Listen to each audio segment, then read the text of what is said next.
Yes, folks, infrastructure is vital to our economy and economic growth, but it's smart investment. You know, the state of Connecticut has this gas tax. What do they do with it? Put it in a general fund. So that's why our roads and bridges are decaying. There's a dike system on the Connecticut River that should have been addressed years ago that's going to break down. Congressman has a chance to do that, still isn't fixed. But it's smart investment. It's smart investment. To build a busway from New Britain to Hartford, that's not smart investment, folks. Infrastructure investment needs to create economic growth. That's what we're looking at. Look at the I-95 corridor. Look at the businesses that struggle every single day driving up that corridor. If somebody told you you could have to give you a warehouse tax-free down there, you couldn't move the goods through there. It would cost you more money in labor and transportation and fuel to move the goods from New York. Look, folks, we're the gateway to New England. We're the second largest port outside of New York City in Bridgeport. We need to move things through that. Our waterways are vital. Not only that, our highways are vital. It's talking to the business community. It's not bringing infrastructure jobs home just for jobs' sake.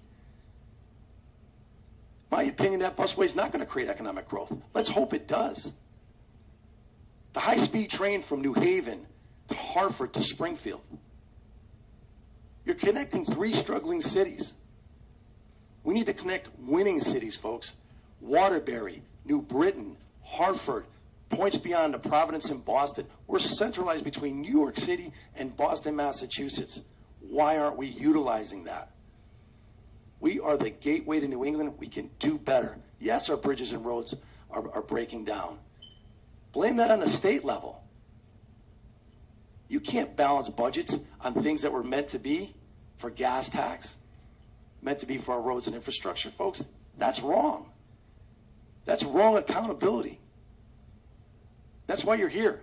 That's why November 4th is coming, to hold your elected officials accountable for their waste, abuse, and fraud. It's like having a repairman come to your house and say, I'm going to fix your roof, but only halfway, because they spent the money somewhere else. You wouldn't go for that. Any comment? Any rebuttal? Well, just that there's a few, well, several misconceptions, but time will not allow me to go into them all.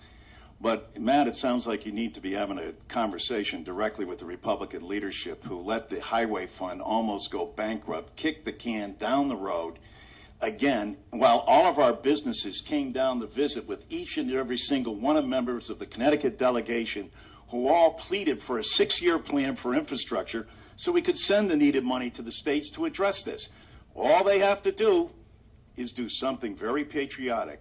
Vote, and the bill will pass bipartisanly, but they have continued to obstruct and block and prevent that from going forward. And like I said, I'll reach across to the other side, but I will stand on principle, and the principle being the most patriotic thing you can do is vote. And if you want to vote to have a change, to have infrastructure flowing in back here, I hope all across the nation they return a Democratic majority to put the country back to work.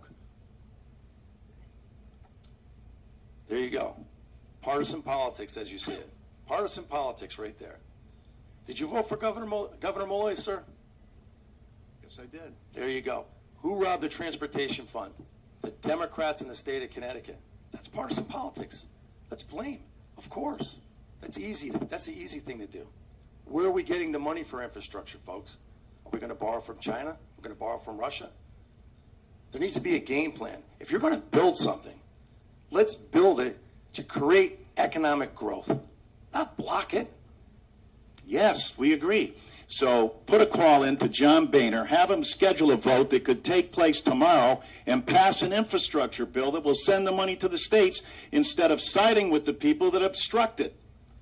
See, there you go. This is what we're getting in Washington, folks.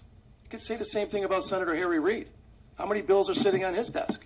Make a phone call, sir. You're running for the House of Representatives, right, not the Senate. Doesn't matter, sir. It's still the Democratic Party. And the House membership could speak with the Senate membership. You see, that's the obstruction right there. Shouldn't they be reaching across party lines? Not only that, shouldn't they be reaching in their own party? This is the failure down there, folks. This is the failure. The two houses aren't talking to each other. This is a failed Senate also.